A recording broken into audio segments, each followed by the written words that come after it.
বন্ধুসকল নমস্কাৰ আজি আপোনালোকলৈ টেট সম্বন্ধীয় এখন গুৰুত্বপূৰ্ণ নোটিছ যি অফিচিয়েল ৱেবছাইটত প্ৰকাশ হৈছে সেইখন মই আপোনালোকক স্ক্ৰীনত দেখুৱাবলৈ যত্ন কৰিছো তেনেহলে বন্ধুসকল দেৰি নকৰো আহক আৰম্ভ কৰো আজিৰ ভিডিঅটো বন্ধুসকল আপোনালোকে স্ক্ৰীনত চাব যিখন অফিচিয়েল নোটিছ প্ৰকাশ হৈছে সেইখন মই আপোনালোকক দেখুৱাবলৈ যত্ন কৰিছো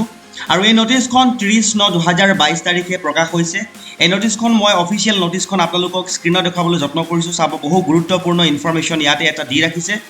মই ইয়াৰ অসমীয়া অনুবাদটো আপোনালোকক মই জনাই আছো আপোনালোকক মই ইয়াৰ পিছতে মই জনাবলৈ যত্ন কৰিছো যে এই নোটিছখনৰ যোগেৰে কি কথা অৱগত কৰিবলৈ বিচৰা হৈছে এই নোটিছখনৰ যোগেৰে প্ৰাৰ্থীসকলক জনোৱা হৈছে যে 2011 চনৰ পৰা 16 বৰ্ষৰ ভিতৰত